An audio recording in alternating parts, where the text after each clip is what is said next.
in the post-game, getting the interviews. The Lakers win their 8th in a row. They've won 15 of 16. They're 7-0 away from Staples Center, and one of the big reasons is LeBron. Those three, when you were on the bench, you would have counted for every point in the fourth quarter, either through an assist or scoring yourself. What was the difference down the stretch?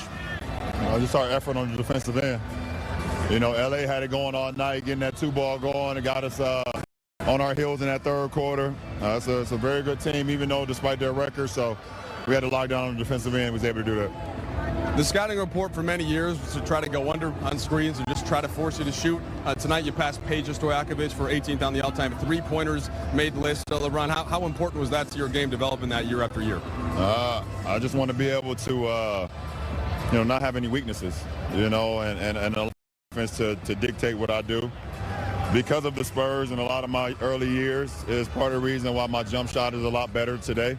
My first finals appearance in 07, they went under everything, and I didn't shoot the ball. I wasn't comfortable with shooting the ball at that point in time in my career. So, I give a lot of thanks to their scheme, a lot of thanks to a lot of other teams that I went against. But, just trying to be the most complete basketball player I can be, which adds to our team. If I could be as complete as possible, then it puts the defense in difficult decisions, defensive how they guard me and guard us.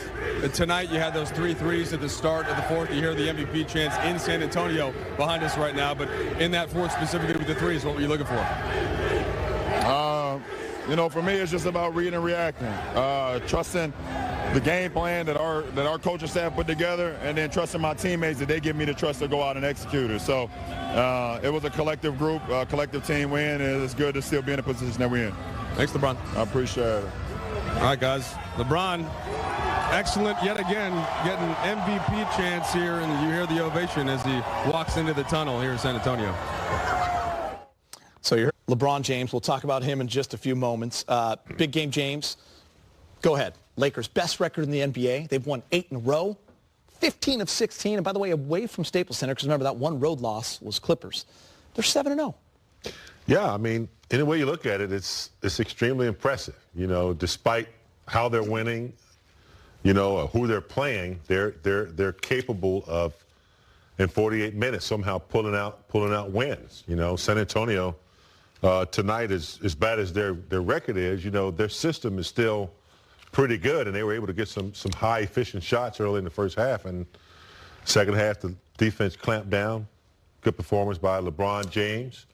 I'm still a bit concerned about getting guys like Danny Green off early in the game, get some shots, but for quicker starts.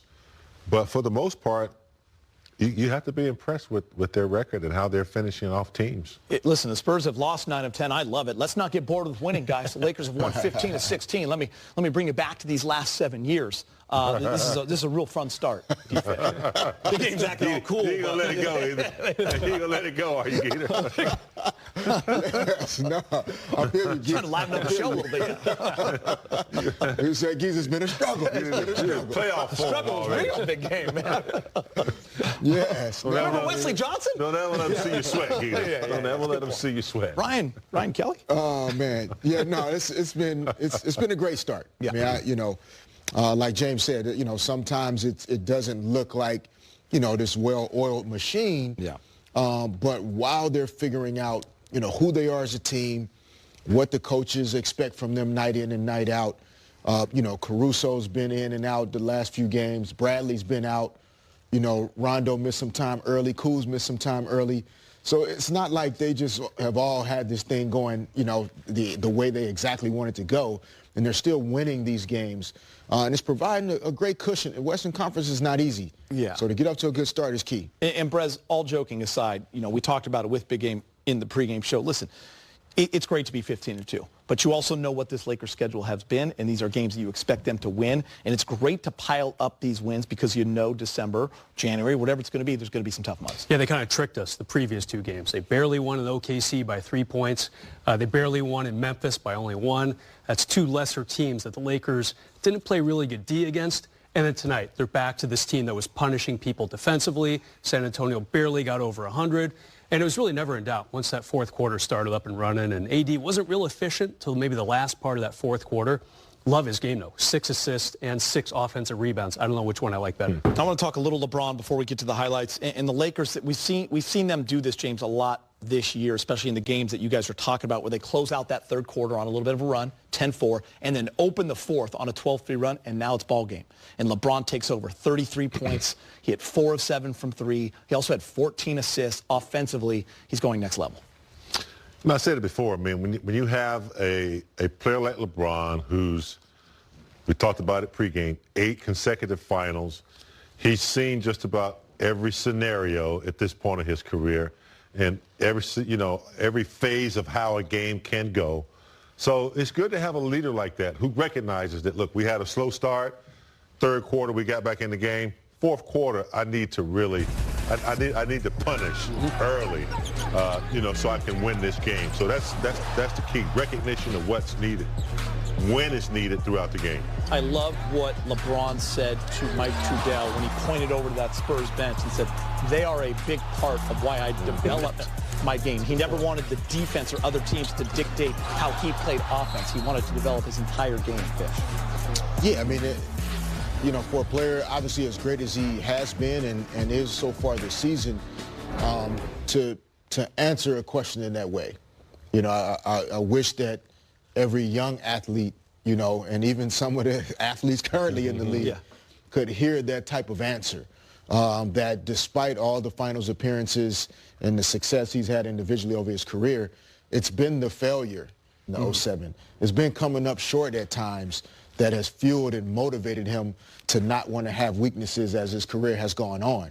And so success doesn't happen overnight. Many people think it does, but it does not. And LeBron's a great example of it. He still has a little chip on that shoulder, doesn't he? I mean, yeah, you have to. The greats do, Brez. Like, you have to have that to drive you. And, the one thing he's ever done is lead the league in assists. And he seems driven on that. So kind of quiet in that category in the first half, not in the third quarter or the fourth quarter. I mean, a phenomenal all-around night for him. And, guys, this thing with the Lakers are 7-0 away from Staples, like you said. We're discounting that one road loss to open the year in the Clipper home game. Fish, you were on teams in 99-2000. You lost 10 road games the entire year. In 08-09, you lost 12 road games the entire season. What do you see in this team right now crushing it on the road? I mean, 7-0 away from Staples. Yeah, well, I mean, one thing that's obviously very familiar is having 2 of the best players on the planet on your team. Does that help? That helps. That helps a lot. That helps a lot. Because on the road, the home team is going to play better. Their young players are going to shoot better, be more confident. When you're the Lakers and you're a good team, you're going to get the home team's best shot. So on the road, it's going to be tough to win games despite how good they are. But having those 2 guys is what really separates them from everybody else. When the game is close, and we showed the highlights late in the Grizzlies game, it was AD with a made 3. It was AD with an offensive putback off a LeBron James shot. That's how they win. LeBron, his second half tonight, creating for everyone else and dominating the game. Those things don't happen without those generationally great players, and the Lakers have 2 of them. How many times we sat here over the last 3-4 years, fellas, and tried to explain to everybody after in a post-game show that the Lakers played hard, they were right there, but the other team just had the stars, right? And it's hard when you're watching the game because you want your young guys to be those guys. But we're talking next-level superstars, and the Lakers now have 2 of them. And, they know how to do it, and they're encouraging the rest of the supporting cast, a good coaching staff that knows how to, convey the right message to this team. And, I thought Pope, in the middle of the game, hitting some big shots and playing some good defense. So you can see it starting to come around, and I just love the way it's shaping up. And Frank Vogel and LeBron, whatever discussion they had about his rotation and his minutes, really smart and subtle way that he's alternating AD. At the end of the first quarter, LeBron's coming out, AD finishes the quarter. And LeBron starts. And then LeBron starts the second and fourth quarter. And that's really allowing them to play consistently over 48 minutes.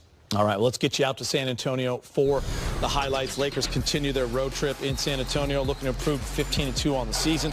First quarter, James JaVale takes on his defender. He's going to spin, nobody home, and he's going to hammer it. What a play by McGee. Yeah, that's the key to, the modern-day center.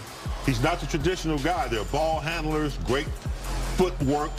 He noticed the mismatch and took advantage of it. Danny Green back in familiar territory, gets the block on LaMarcus Aldridge, who would have a big offensive night. Not in, well, it used to be his house. Yes. Still owns it. None of that tonight. Still holds the note. Green. LeBron drives into the paint. Brez, it's the emoji meter presented by Covered California. Which one are you getting tonight, Brez? Mind blown, you think? I'm going to go mind blown. That's my pick on this one. He came out kind of scoring in that first half. And he was pushing to sleep right there, and then he goes. Blew right past Rudy Gay. And easy deuce, right? I mean, 6 in the Lakers' first 10 points. Yeah. He was kind of on one of those runs. Love Kuz. We talked about in the pregame show. He had been wearing the goggles. Tonight he gets into the paint. 3 defenders, gets the and one. Kuz with 8 points already. That's great to see. Then the steal. Rajon Rondo, Troy Daniels. 25-22 Lakers after 1. Let's go to the second. Tied up at 25. LeBron. This time, he's just going to muscle in for the finish and the foul. 28-25. And guys, the end of that first quarter with those bench guys, Troy Daniels,